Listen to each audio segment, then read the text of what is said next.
मित्र आणि मैत्रिणींनो नमस्कार. स्वागत आहे तुमचं तुमच्या चॅनलवर नातं मैत्रीचं. आज आपण पाहणार आहात घरोघरी मातेच्या चुली. तर मग स्टार्ट करूया आजचा एपिसोड. जानकी गुलाबला विचारते, तुम्ही नीट मोबाईलमध्ये आणलंय ना? आणि त्यावर गुलाब म्हणतो, अहो नाही वहिनी साहेब, लई मोठं होतं म्हणून मी नाही ह्या पेनड्राईव्हमध्ये आणलंय. जानकी गुलाबला म्हणते, गुलाब दादा तुम्ही माझं खूप मोठं काम केलंय, थँक्यू सो मच. आणि त्यावर गुलाब म्हणतो, कमरेवर हात ठेवून गुलाब म्हणतो, अहो वहिनी साहेब थँक्यू काय म्हणताय, तुम्ही मला तर कायम लहान भावासारखं वागवलं आहे आणि मी माझ्या मोठ्या बहिणीसाठी एवढं बी करणार नाही होय. आणि त्यावर जानकी म्हणते, करणार ना. आणि आणखी एक गोष्ट करायची आहे, ही गोष्ट कोणालाही समजवायची नाहीये, सांगायची नाहीये. आणि त्यावर गुलाब म्हणतो, तुम्ही अजिबात काळजी करू नका. गुलाब पुढे म्हणतो, तुम्ही काळजीच करू नका, कोणाला काही कळणार नाही. एवढंच काय तर या कानाचं या कानाला सुद्धा कळणार नाही. आणि दोघंही हसतात. जानकी तो पेनड्राईव्ह घेऊन मध्ये येते आणि इकडे पार्वतीच्या रूममध्ये पार्वतीचे केस आवरत असते आणि तिथे नाना येतात. नाना असं करतात आणि पार्वती म्हणजे लता त्यांना पाहून म्हणते, नाना तुम्ही या ना, या बसा. त्यावर नाना म्हणतात, नाही नाही असू दे, मी इथे आपला बरा आहे. नाना म्हणतात, मला जरा बोलायचं होतं तुमच्याशी. आणि त्यावर लता म्हणते, अहो मग संकोच कशाला, बसा ना बसा, मी तुमच्यासाठी चहा घेऊन येते. नाना लताला बसत बसत म्हणतात, नाही मला फक्त बोलायचंय. आणि पुढे म्हणतात, सुमित्राने हट्ट धरलाय, तिचंही काही चुकत नाहीये म्हणा. लता मध्येच विचारते, आता काय झालं, कसला हट्ट? मी त्या दिवशी तिचे दागिने घातले म्हणून ती नवीन दागिने मागते की काय? आणि त्यावर म्हणतात, नाही नाही तसं काही नाही, तिचं असं म्हणणं आहे की या प्रॉपर्टीचे हिस्से व्हायला पाहिजेत. लता आश्चर्याने विचारते, काय? आणि त्यावर नाना म्हणतात, तिचं असं म्हणणं आहे की आजपर्यंत ही प्रॉपर्टी ऋषिकेशची होती आणि त्याच्याबद्दल तिला काही म्हणायचं नाहीये. तिची पण भावनिक गुंतवणूक होतीये ना ऋषिकेशमध्ये. आता तुम्ही आलात म्हणजे पार्वती आल्यापासून तिला इथलं काहीच पटेन असं झालंय. भीती वाटतीये, बाजूला पडली, एकटी पडली असं काहीतरी वाटतंय तिला. आणि आमची बाकीची मुलं रस्त्यावर येतील अशी तिला भीती वाटते, म्हणून हे सगळं. आणि त्यावर लता म्हणते, अगं बाई हा काय वेडेपणा आहे, पण त्याला मी काय करू, मी तर आधीच सगळं ऋषिकेशच्या नावावर केलेलं आहे. आणि त्यावर नाना म्हणतात, हो ते सगळं माहिती आहे मला, पण तुम्ही हे सगळं ऋषिकेशची बोललात तर. आणि त्यात मध्ये लता म्हणते, अहो पण या व्यवहाराच्या गोष्टी मी कुठल्या तोंडाने त्याच्याशी बोलू, मी त्याला देऊन सगळं मोकळं झालेली आहे, आता या प्रॉपर्टीवर माझा काय अधिकार? नाना म्हणतात, ते खरं आहे, आता माझाही काही अधिकार नाही. आणि तिकडून ऋषिकेश येतो, तो दारात उभा असतो आणि तो ऐकतो आणि परत नानाला म्हणतो, असं का म्हणताय ना? नाना ऋषिकेशला पाहून ऋषिकेश असं म्हणतात आणि ऋषिकेश म्हणतो, सगळं ऐकलंय मी नाना. नाना हे सगळं वैभव तुमचंच आहे, तुम्ही आहात म्हणून या प्रॉपर्टीला आधार आहे, रुबाब आहे. मी लहान होतो त्यावेळेस या प्रॉपर्टीला, ह्या वैभवाला कोणी वाढवलं, कोणी सांभाळलं, तुम्हीच ना. या प्रॉपर्टीवर तुमचा नाही तर कोणाचा हक्क असणार? तुमच्या नंतर हा प्रॉपर्टीचा वारसा माझ्याकडे आलाय, तुम्ही जे म्हणाल ना ते करायला तयार आहे मी. त्यासाठी पार्वती आईचा वशिला लावण्याची काही गरज नाही. हे करून जर माझ्या सुमित्रा आईला बरं वाटत असेल तर हसत हसत करेल मी हे सगळं. ऋषिकेश पुढे म्हणतो, माझ्या मनात कुठला राग नाही, लोभ नाही. वडिलांनी सांगितले म्हणून नेसत्या वस्त्रांनी वनवासाला निघालेल्या श्रीराम प्रभूची पूजा करतो आपण नाना. ऋषिकेश पुढे म्हणतो, श्रीरामचंद्राने त्याच्या वडिलाच्या शब्दासाठी एवढं मोठं राज्य सोडलं आणि तुमच्या खातर ही प्रॉपर्टी काय चीज आहे? ऋषिकेश लताला विचारतो, बरोबर आहे ना पार्वती आई? आणि लता म्हणते, अगदी बरोबर आहे. मी काय म्हणते, सुमित्राच्या मनात जर किंतु परंतु असेल तर प्रॉपर्टीचे हिस्से करूनच टाका. नाना ऋषिकेशला म्हणतात, तू एक काम कर, आपल्या वकिलांना बोलून घे, पुढे काय करायचं ते मी ठरवतो. आणि बाहेरून हे सगळं सारंग ऐकत असतो. जानकीच्या रूममध्ये जानकी लॅपटॉपला तो पेनड्राईव्ह लावून पाहत असते, पण तिला काही दिसतच नाही. आणि तो स्वतःशीच म्हणते, ॲक्सिडेंटचे फोटोज तर दिसतच नाहीयेत ह्याच्यामध्ये. गुलाबदादाने नक्की करेक्ट फोटो आणलेत ना? आणि पाठीमागून ऋषिकेश येतो. ऋषिकेशला पाहून जानकी लॅपटॉप बंद करून बाजूला ठेवते आणि ऋषिकेश कपाटातून कसली तरी फाईल काढतो. आणि जानकी विचारते, काय झालं? आणि त्यावर ऋषिकेश म्हणतो, काय नाही, मी जरा देशमाने वकिलाकडून जाऊन येतो. आणि जानकी म्हणते, का? जानकी परत ऋषिकेशला विचारते, काय झालं? आणि ऋषिकेश सांगतो, मी आणि नानाने असं ठरवलंय की प्रॉपर्टीचे हिस्से करून टाकायचे. जानकी म्हणते, काय? आणि त्यावर ऋषिकेश म्हणतो, हो, प्रत्येकाला ज्याचा त्याचा हिस्सा मिळायला पाहिजे. जानकी विचारते, हे सगळं काय आहे आणि हे कधी ठरलं आणि कोणी ठरवलं? त्यावर ऋषिकेश म्हणतो, हे सगळं सुमित्रा आईची इच्छा आहे, आत्ताच सगळ्यांना सगळ्याच्या हक्काचं मिळायला हवं असं ऋषिकेश बोलतो. उद्या जाऊन भविष्याची कोणालाही धास्ती नको वाटायला. जानकी म्हणते, हे बघा, तुम्ही जे म्हणता ते काही वर्षानं कधी ना कधी होईलच, पण आज ही ती वेळ नाहीये. आता तुम्ही प्रॉपर्टीचे हिस्से करायला तयार झालात, पण इथे कोण आहे? सौमित्र भाऊजी आहेत, शर्वरी वंश आहेत, कोणीच नाहीये. आणि आई याआधी असं कधी बोलल्यात का? आत्ताच का बोलताय त्याचा विचार करा ना. जानकी पुढे म्हणते, मी सांगते तुम्हाला, त्या ऐश्वर्यानेच आईचे कान भरलेत. आणि ऋषिकेश म्हणतो, जानकी पुन्हा झालं तुझं सुरू, पुन्हा ऐश्वर्याचं नाव, पुन्हा तुझी सुई ऐश्वर्यावरच का थांबते? आई स्वतः बोलली आहे नानाशी. तुला माहिती आहे ना जानकी, तिच्या मनामध्ये किती मोठं वादळ उठलंय. अशा वेळी तिची तब्येत बघ. तिला डॉक्टरांनी काय सांगितलंय आठवतंय ना? तिला जपायचंय, तिला त्रास होणार नाही असं वागायचंय. अशा वेळेला मी कसं नाही म्हणू तिला? आणि जानकी म्हणते, हो पण. ऋषिकेश जानकीला बोलूच देत नाही आणि म्हणून टाकतो की आम्हा सगळ्यांना मान्य आहे ते. मी, नाना आणि पार्वती आई. असं म्हणता जानकी त्याच्या तोंडाकडे पाहते. जानकी म्हणते, अच्छा, पार्वती आई पण होत्या का या विषयात? आणि ऋषिकेश हो म्हणतो. जानकी पुढे म्हणते, मग काय म्हणणं आहे त्यांचं? तिने तर सहजच सांगून टाकले की प्रॉपर्टीचे हिस्से करून टाका म्हणून. खूप मोठ्या मनाची आहे ती. आणि त्यावर जानकी म्हणते, खूप मोठ्या मनाची नाहीये, खोटारडी बाई आहे ती. कालपर्यंत ती बाई सुमित्रा आईच्या विरोधात होती आणि आज अचानक तिला सुमित्रा आईचं म्हणणं पटायला लागलं. सुमित्रा आईच्याच मुलांना ती वाटणी द्यायला तयार झाली. आणि ऋषिकेश म्हणतो, जानकी काय झालंय तुला?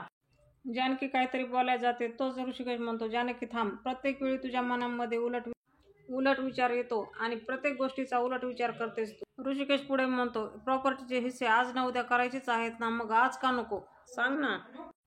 जानकी काहीतरी बोलायला जाते, तोच ऋषिकेश मध्येच म्हणतो, मला ना आता या विषयावर काहीच बोलायचं नाहीये, बस झालं आता, असा म्हणतो आणि ऋषिकेश बाहेर जातो. हे ऋषिकेश करत राहते. ऋषिकेश गेल्यावर जानकी स्वतःशीच म्हणते, काय चाललंय हे? प्रॉपर्टीचे हिस्से म्हणजे घराचे हिस्से केल्यासारखेच आहेत. ऋषिकेश पण ऐकत नाहीयेत, काय करू मी आता? आणि इकडे ऐश्वर्याच्या रूममध्ये सारंग ऐश्वर्या म्हणून खुश होतो आणि तिला म्हणतो, सगळं तुमच्या प्लॅन प्रमाणे झालंय, आता खूप मजा येणार, आपल्या बँक अकाउंटमध्ये पैशाचा पाऊस पडणार. ऐश्वर्या म्हणते, झालं नाचून? आणि तो म्हणतो, हो. ऋषिकेश दादा प्रॉपर्टीचे पेपर्स बनवतात, त्याच्यामध्ये नाचण्यासारखं काय आहे सारंग? ऐश्वर्या म्हणते, अहो सारंग, 4 हिस्से होणार आहेत प्रॉपर्टीचे आणि 4 मधला 1 हिस्सा आपल्याला मिळणार आहे, तरी आपली फालतूगिरी. सारंग म्हणतो, बरोबर आहे, मग तोच प्लॅन नव्हता का आपला? आणि त्यावर ऐश्वर्या म्हणते, किती बावळट आहात तुम्ही सारंग. आणि सारंग म्हणतो, म्हणजे? आणि ऐश्वर्या पुढे बोलते, म्हणजे खरा प्लॅन हा नाहीच आहे. ऐश्वर्या म्हणते, म्हणजे जेव्हा वकिलाकडून प्रॉपर्टीचे पेपर येतील तेव्हा ऐन वेळी ते पेपर्स बदलले जातील आणि जेव्हा ऋषिकेश दादा प्रॉपर्टीच्या पेपरवर सह्या करतील तेव्हा ते पेपर्स वेगळे असतील, ज्यात प्रॉपर्टीची वाटणीच झालेली नसेल आणि ही सगळी प्रॉपर्टी एकाच मुलाच्या वाट्याला येईल. सारंग विचारतो, एकाच मुलाला? कोणाला? ऐश्वर्या म्हणते, सारंग पुरुषोत्तम रणदिवेच्या. आणि सारंग म्हणतो, मला? त्यावर ऐश्वर्या म्हणते, हो सारंग, तुमच्या वाट्याला. सारंग म्हणतो, सौमित्र दादा, शरुताई. आणि त्यावर ऐश्वर्या म्हणते, अहो सारंग, काय करताय तुम्ही? तुम्हाला कळत कसं नाहीये? तुमचा सौमित्र दादा हे जानकीचं प्याद आहे. त्यांना जेव्हा कळेल घराची वाटणी चालू आहे तेव्हा तो फणा काढेल. आणि तुमची शरुताई, तिच्यावर तर जानकीचे उपकार आहेत ना, आणि तशीही ती आपल्या बाजूने उभी नाही राहणार. ऐश्वर्या पुढे म्हणते, सारंग समजून घ्या, ही सगळी लोक अजूनही जानकीच्या ताब्यात आहेत, त्यामुळे आपल्याला आपला एक हिस्सा घेऊन नाही चालणार आहे. आपल्याला आपले सगळे अधिकार मिळायलाच हवेत, कळतंय? आणि त्यावर सारंग म्हणतो, म्हणजे आता आपल्याला प्रॉपर्टीचे खोटे पेपर्स तयार करायला लागतील. ऐश्वर्या म्हणते, तयार करावे लागतील? आणि सारंग तिच्या तोंडाकडे पाहतो आणि म्हणतो, म्हणजे तयार झाले? ऐश्वर्या कपाटातून पेपर काढून सारंगला दाखवते आणि म्हणते, खोटे पेपर्स आधीच तयार करून ठेवलेत मी. ऐश्वर्या म्हणते, एकदा का ऋषिकेश दादाने आणलेले पेपर्स आणि आपण आणलेले पेपर्स यांची काय एकदा अदलाबदल झाली तर मग आपण जिंकलो. सुमित्रा आई त्यांच्या रूममध्ये डोक्याला हात लावून बसलेल्या असतात आणि जानकी तिच्या रूमच्या दरवाजाजवळ येते. जानकी 2-3 वेळेस दरवाजा वाजवते आणि सुमित्रा आई विचारतात, कोण आहे? आणि जानकी दरवाजा आत ढकलून मध्ये येते. सुमित्रा आई जानकीला पाहतात आणि सुमित्रा आईमध्ये कमालीची पॉवर येते. सुमित्रा आई ताटकन उठतात आणि म्हणतात, तुला सांगितलं होतं ना मला तुझ्याशी काही बोलायचं नाही. आणि जानकी म्हणते, सुमित्रा आई, माझं एकदा ऐक. जानकी म्हणते, मला माहिती आहे तुम्हाला माझं तोंड बघायचं नाहीये, मी समोर आलेले तुम्हाला चालणार नाही, फक्त माझं एकदा ऐकून घ्या. सुमित्रा आईने जानकीचा हात धरलेला असतो आणि जानकी म्हणते, आई, माझा एकदा ऐकून घ्या, मी जर आता बोलले नाही तर खूप मोठा अनर्थ होईल, प्लीज एकदा ऐकून घ्या. सुमित्रा आई जानकीचा हात मोठ्याने झटकारून लावतात आणि म्हणतात, अगं जा ना इथून. सुमित्रा आई पुढे म्हणते, अच्छा, म्हणजे तुला मी प्रॉपर्टीमध्ये हिस्सा मागितला हे समजलं आणि तुला मिरच्या झोंबल्या. जानकी म्हणते, आई, तुम्हाला असं वाटतं मी हे सगळं प्रॉपर्टीसाठी बोलतेय? आम्ही मागच्या वेळी घर सोडून जाताना त्या प्रॉपर्टीवर पाणी सोडून गेलो होतो, हे विसरलात का? ऐश्वर्या आणि सारंग भाऊजी हे घर विकायला निघाले होते, आम्ही येऊन हे घर वाचवलंय आई, हे विसरलात का? हे ऐकून सुमित्रा आई म्हणते, ऐकव ऐकव, आमच्यासाठी आणि ह्या घरासाठी काय काय केलंस ना ते ऐकव. जानकी डोळे पुसते आणि म्हणते, नाही नाही आई, तुम्ही गैरसमज करून घेऊ नका. मी काही ऐकवत नाहीये तुम्हाला. मला फक्त एवढंच सांगायचंय तुम्हाला, ज्या माणसाला वाट लख्ख दिसत असते त्या माणसाने डोळ्यात धूळ गेलेल्या माणसाचा हात घट्ट धरून त्याला मार्ग दाखवायचा असतो, एवढंच माहितीये मला. तेच मी करते आई. आणि त्यावर सुमित्रा आई म्हणतात, अच्छा, म्हणजे आम्ही आमचा मार्ग भरकटलोय आणि तुला मात्र तुझा योग्य मार्ग सापडलाय. जानकी म्हणते, आई असं नाही म्हणायचंय मला. कसं सांगू? तुम्ही माझ्यावर चिडलाय ना? तुम्ही हवी ती शिक्षा द्या मला. नका बोलू माझ्याशी, पण त्या ऐश्वर्याच्या बोलण्यात येऊ नका. आई ती खूप दुष्ट आहे. ती आपल्या घराबद्दल चांगला विचार नाही करत आहे. प्लीज माझ्यावर विश्वास ठेवा. सुमित्रा आई परत बेडवरची उठते आणि म्हणते, अगं पुरे, का ऐश्वर्याचं सारखंच नाव घेतेयस? काय चुकलं तिचं सांग ना. त्या पार्वतीच्या हातचं खेळणं बनण्यापेक्षा ना आम्ही आमचं आयुष्य जगू. जानकी परत रडते आणि म्हणते, असं नाही आई, आता मी कसं समजावू तुम्हाला? जानकी म्हणते, आज ती ऐश्वर्या आपल्या प्रॉपर्टीचे हिस्से मागते, उद्या आपल्या घराचे हिस्से मागितले तर ते चालणार आहे का तुम्हाला? सुमित्रा आई म्हणते, चालेल चालेल. सुमित्रा आई दरवाजा पुढे जाऊन उभी राहते आणि म्हणते, समजलं ना आता? बोल आता. जानकी डोळे पुसते आणि म्हणते, तुम्ही जर असं बोलायला लागला तर आम्ही काय करायचं आई? सुमित्रा आई म्हणते, काहीच नाही करायचं. तेच तर सांगते ना सारखं सारखं, काहीच करू नको, काहीच बोलू नको. आणि सगळ्यात आधी हे नाटकं थांबव.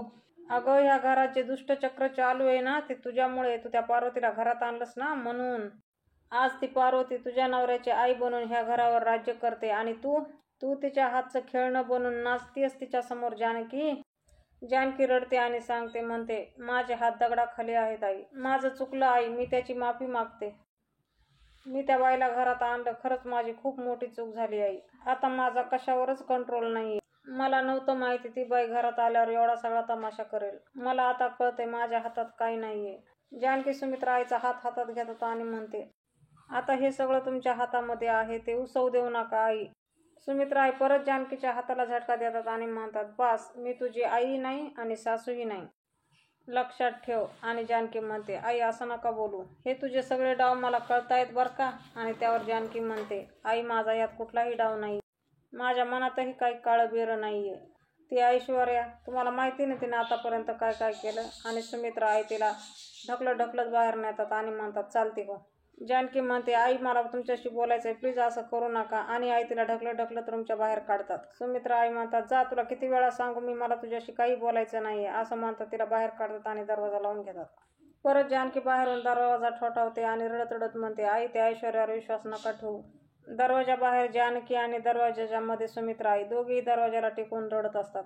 जानकीच्या रूम मध्ये ओवी तो लॅपटॉप घेऊन बसलेली असते आणि म्हणते, अरे यार काय चालू आहे हे. आणि तिथे जानकी येते आणि म्हणते, काय ग, काय आहे हे, लॅपटॉप का घेऊन बसली आहेस तू? आणि ओवी म्हणते, आई तू कुठली मूवी बघतीयस? ह्याच्यामध्ये माणसं फक्त ये जा करतायत. किती फॉरवर्ड करून बघितलं, नुसती बोरिंग फिल्म आहे. आणि त्यावर जानकी म्हणते, अगं राणी, अगं ही फिल्म नाहीये, माझ्या ते कामाचं आहे. तू का बसलीस इथे? तुला खेळायला जा म्हणाले होते ना, का अभ्यासाला बसू? नाही, अभ्यासालाच बसतो. आणि त्यावर ओवी म्हणते, नाही मी जाते. जानकी परत एकदा तो लॅपटॉप घेऊन बसते आणि तिला तो माणूस दिसतो जो की तो ॲम्ब्युलन्स घेऊन जात असतो. जानकी म्हणते, ह्या माणसाच्या हातात तेच ॲम्ब्युलन्स आहे. त्या दिवशीच्या पाकिटामध्ये ते DNA चे सॅम्पल नेले होते. जानकी परत फॉरवर्ड करू पाहते, म्हणजे नक्कीच यात सॅम्पल आहेत. तो ॲक्सिडेंट झाला तेवढ्या वेळातच त्याने हे बदललं असणार. आलं लक्षात. जानकी लॅपटॉप बंद करून ठेवते आणि तो पेनड्राईव्ह काढून घेते.